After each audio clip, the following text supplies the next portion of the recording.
လာပါကြာသပတေးနေ့တမချန်းစာတင်ကြားခြင်းဖြစ်ပါတယ်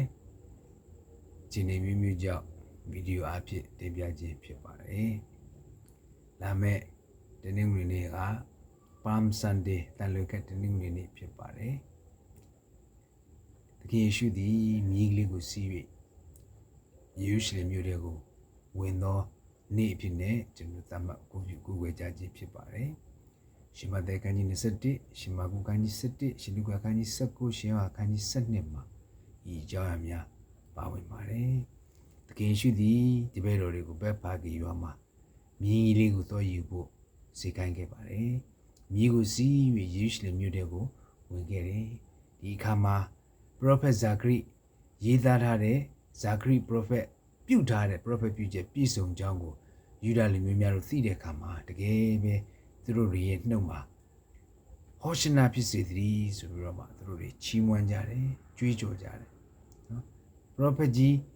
Zachary ရဲ့ Prophet စကားဟာဒီနေ့တော့ပြည့်စုံပါပြီသူတို့တွေဝမ်းမြောက်စွာနဲ့ချီးမွမ်းကြတယ်သူတို့တွေရှင်ဘီရင်လာပြီသူတို့တွေရှင်ဘီရင်ခွန်အားကြီးမားစွာနဲ့ယူဒလူမျိုးတွေကိုကယ်တင်မဲ့ရှင်ဘီရင်နော်တိုက်ခိုက်သိမ်းပန်းပြီးတော့မှနိုင်ငံထူထောင်မဲ့ရှင်ဘီရင်ကြီးလာပြီသူတို့တွေအဲ့လိုမျှော်လင့်ပြီးတော့မှဟောရှနာဖြစ်စေသည်ခင်ဗျားကတော့ယေရုရှလင်မြို့ကိုဝင်လာတဲ့အခါမှာသူသည်အောင်နိုင်သူဖြစ်နေဝင်လာခြင်းမဟုတ်ပဲနဲ့ဝိညာဉ်ရေးရာအရှင်သခင်အနေနဲ့ဝင်လာခြင်းဖြစ်တယ်ဒါကိုလူတွေကနားမလည်ခဲ့ရဘူးဒီနေ့ခင်ဗျားသည်ယေရုရှလင်မြို့ကိုဝင်လာတဲ့အခါမှာမြင်းငယ်လေးကိုစီးပြီးတော့မှဝင်လာခြင်းကဒီနေ့ကျွန်တော်တို့ကိုဘာသွန်သင်ပေးတယ်လဲခင်ဗျားသည်နှိတ်ချခြင်းတစားဆင်တယ်သူရဲ့အမှုတော်ဆောင်ခြင်းမှာနှိတ်ချစွာနဲ့ပဲသူမှုတော်ဆောင်ခဲ့တယ်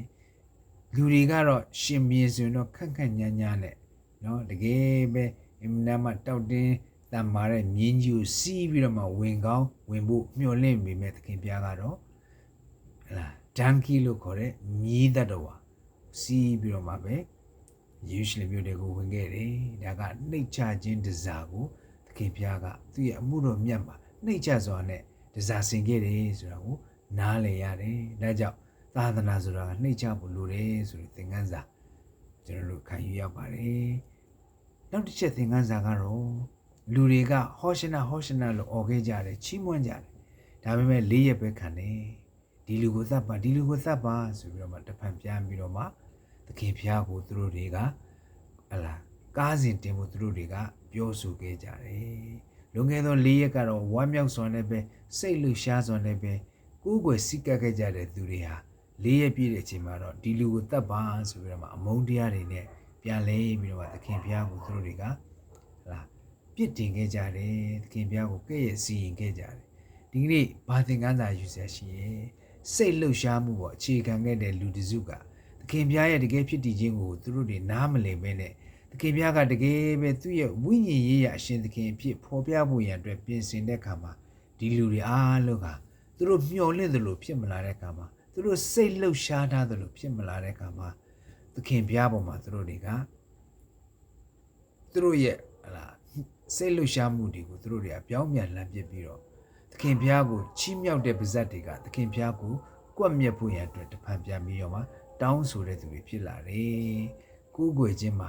စိတ်လှုပ်ရှားမှုကိုအခြေခံသောကိုးကွယ်ခြင်းဟာမတည်မြဲဘူးတခဏသာဖြစ်တယ်။စိတ်လှုပ်ရှားခြင်းအဖြစ်ကျွန်တော်တို့ကိုးကွယ်ခြင်းတွေကမတည်မြဲကြောင်းကိုဒီလူအုပ်ကြီးအဖြစ်ကျွန်တော်သင်ခန်းစာယူရတယ်။သူတို့ရဲ့စိတ်လှုပ်ရှားမှုက၄ရက်ပဲခံတယ်။သူတို့ရဲ့စိတ်လှုပ်ရှားစွာနဲ့ကိုးကွယ်ခဲ့တဲ့ emotion ပေါ်မှာအခြေခံပြီးကိုးကွယ်ခဲ့တဲ့သူတို့ရဲ့ကိုးကွယ်စည်းကမ်းမှုတွေဟာ၄ရက်ပဲခံခဲ့တယ်။၄ရက်ပြည့်တဲ့အချိန်မှာအမုန်းတရားဖြစ်ပြောင်းလဲသွားတယ်။ဒီကနေ့ဘာသင်ခန်းစာယူစရာရှိလဲ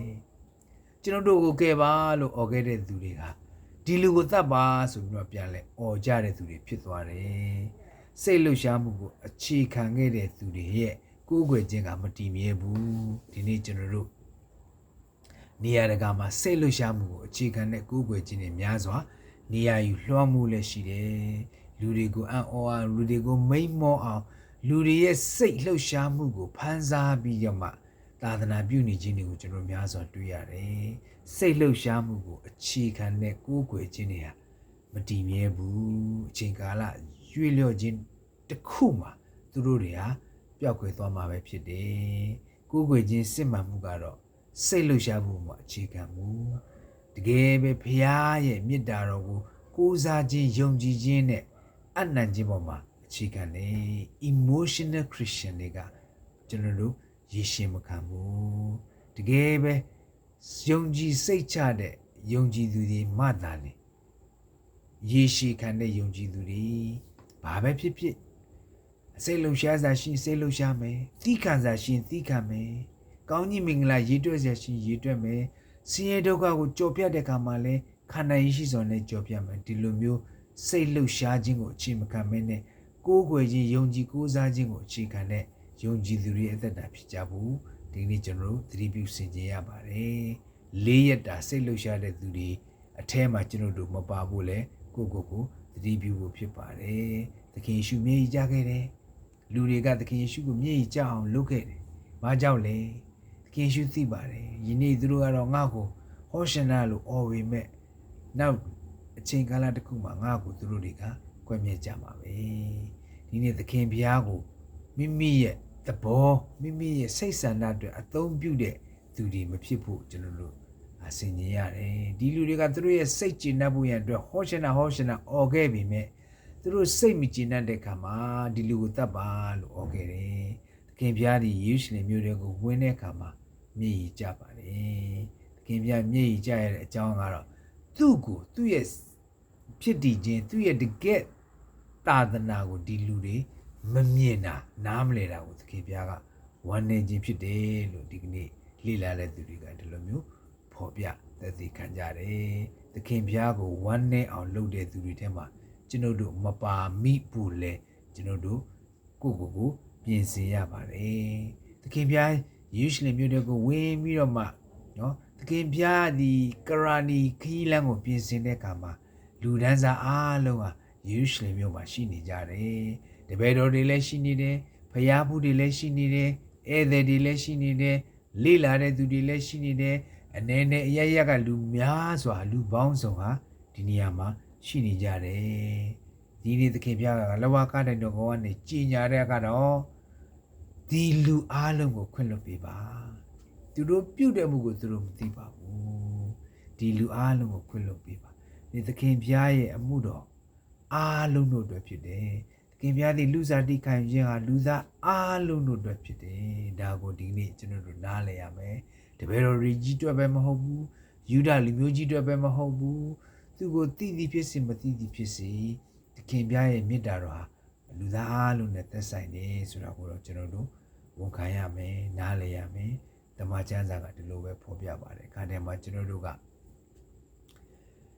သခင်ဘုရားကိုယုံတဲ့သူတွေပဲသခင်ဘုရားရဲ့မေတ္တာတော်နဲ့သက်ဆိုင်တယ်လို့ကျွန်တော်တို့ကတခါတည်းမှာအမြင်ချင်းစွာနဲ့သခင်ဘုရားရဲ့မေတ္တာတော်ကိုကျွန်တော်တို့ကပေါင်ခတ်သိမ့်ပိုက်ခြင်းကြပါတယ်ဒါလည်းကျွန်တော်တို့သတိပြုဆင်ခြင်ရပါမယ်သခင်ဘုရားရဲ့မေတ္တာတော်ကိုကျွန်တော်တို့ပေါင်ခတ်လို့မရဘူးသခင်ဘုရားရဲ့ကယ်တင်ခြင်းစုကျေးဇူးကိုကျွန်တော်တို့ပေါင်ခတ်လို့မရဘူးသခင်ဘုရားကိုယ်တော်တိုင်ပြောခဲ့တဲ့စကားအိုဘာဤသူအားလုံးတို့ရဲ့အပြစ်ကိုလွတ်ပါဒီနေ့ဒါကိုလည်းဒီကနေ့ကျွန်တော်တို့သင်ခန်းစာယူရပါတယ်ဒီနေ့သခင်ယေရှုရဲ့ယေရုရှလင်မြို့တွေကိုဝင်တဲ့အခါမှာမြင်းပိုင်ရှင်ကတော့သူ့ပိုင်တဲ့မြင်းလေးကိုပေးပါတယ်လူအချို့ကတော့သူတို့ရဲ့အပေါ်အင်းကြီးတွေကိုချွတ်ပြီးတော့မှလမ်းခင်းပေးပါတယ်အချို့သောသူတွေကတော့တိရွက်တိကတ်တွေကိုခူးပြီးတော့မှသခင်ဖျားဖျက်လျှောက်ဖို့ရန်အတွက်လမ်းခင်းပေးပါတယ်ဒီနေ့ဒါကကျွန်တော်တို့ကိုဘာသင်ခန်းစာပေးလဲကျွန်တော်တို့လည်းပဲသခင်ဖျားရဲ့အမှုတော်မြတ်အတွက်သခင်ဖျားရှောက်မဲ့လမ်းမှာသခင်ဖျားရဲ့သာသနာခီးလမ်းမှာကျွန်တော်တို့လည်းတစုံတစ်ခုပါဝင်နိုင်တယ်ပါဝင်ဖို့လိုအပ်တယ်ဆိုတာကိုသွန်သင်ခြင်းခံရပါတယ်သခင်ဖျားရဲ့သာသနာခီးလမ်းမှာကျွန်တော်တို့ဘာကူညီနိုင်တယ်လဲဘာပေးဆက်နိုင်လဲကျွန်တော်တို့ရဲ့ဝတ်ယုံနေဒါမှမဟုတ်ကျွန်တော်တို့ရဲ့ပိုင်ဆိုင်မှုတွေဒါမှမဟုတ်ကျွန်တော်တို့နဲ့သက်ဆိုင်တဲ့အရာတွေဘယ်နေရာတွေမှာကျွန်တော်တို့ပြီးနိုင်တယ်ဒါကိုကျွန်တော်တို့ဆင်ခြင်ရပါတယ်လူတွေကသူတို့မှာရှိတဲ့နော်အပေါ်ဝတ်ယုံတွေကိုချွတ်ပေးတယ်တန်လွင်ကတ်တွေကိုခင်းပေးတယ်တိခတ်တွေကိုခင်းပေးတယ်သခင်ဘုရားကြွမဲ့လမ်းကိုသူတို့တွေဝိုင်းပြီးတော့မှပြင်ဆင်ပေးကြတယ်ဒီနေ့သ ခင်ဖျားကြွတော်မူရလားသခင်ဖျားရဲ့အမှုတော်လုပ်ငန်းအတွက်ကျွန်တော်တို့ပါဝင်ပေးတဲ့အတိုင်းပေးနိုင်တဲ့အတိုင်းတာနဲ့ပါဝင်ကြဖို့ဤဥမာကကျွန်တော်တို့ကိုခွန်အားပေးနေတယ်ဆိုတော့တွေ့ရပါတယ်ဒီနေ့သခင်ဖျားယေရုရှလင်မြို့ထဲကိုဝင်ခြင်းဟာတကယ်ပဲဟလားလောကစည်းစိမ်ကိုခံစားဖို့မဟုတ်ဘူးလူတွေအတွက်လူတွေရဲ့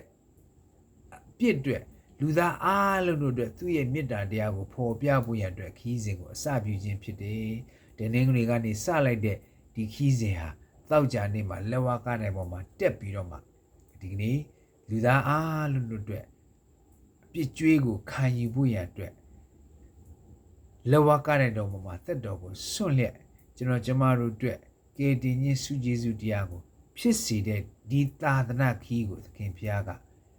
ဒီနေ့ယေရုရှလင်မြို့ကိုဝင်ခြင်းနဲ့တူအစပြုခဲ့တယ်ဆိုတာကိုတွေ့ရတယ်။သခင်ဖျားသည်ဒီသာသနာခီးကိုရှောက်ရင်းနဲ့သူ့ရဲ့စက္ကပ်မှုကိုဖော်ပြခဲ့တယ်။သူ့ရဲ့အမှုတော်ဆောင်ခြင်းကိုဖော်ပြခဲ့တယ်။ဒီနေ့သာသနာမှာတခါလေကျွန်တော်တို့က celebration များပါတယ်နော်။အခမ်းအနားတွေများတယ်။ဟာလားပွဲတွေများပါတယ်။တကယ်တော့သခင်ဖျားကျွန်တော်တို့ကိုသင်ပေးတဲ့အရာကသာသနာဆိုတာက celebration မဟုတ်ဘူးသာသနာဆိုတာ commitment ပဲ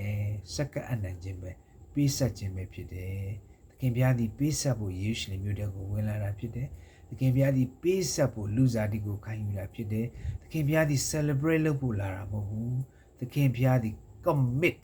အနံ့ဖို့လာတာဖြစ်တယ်သူ့ရဲ့ commitment သူ့ရဲ့စက္ကအနံ့ခြင်းတွေကျွန်တော်တို့ကယ်တင်ခြင်းစုကျေးဇူးကိုခံရတယ်အပြစ်လွတ်ခြင်းစုကျေးဇူးကိုခံရတယ်ကျေးဇူးတရားကိုကျွန်တော်တို့ခံရတယ်ဒါကြောင့်ဒီနေ့သခင်ဖျားရဲ့ယေရုရှလင်မြို့တော်ကိုဝင်ခြင်းကဒီနေ့ celebration လုပ်ခြင်းမျိုးမဟုတ်ဘဲနဲ့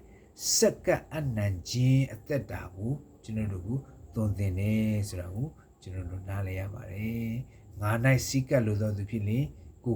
ညှင်းပယ်ရမယ်ကိုလက်ဝါးကတိုင်ကိုထမ်း၍ငါနောက်သို့လိုက်ရမယ်ဒီနေ့ကို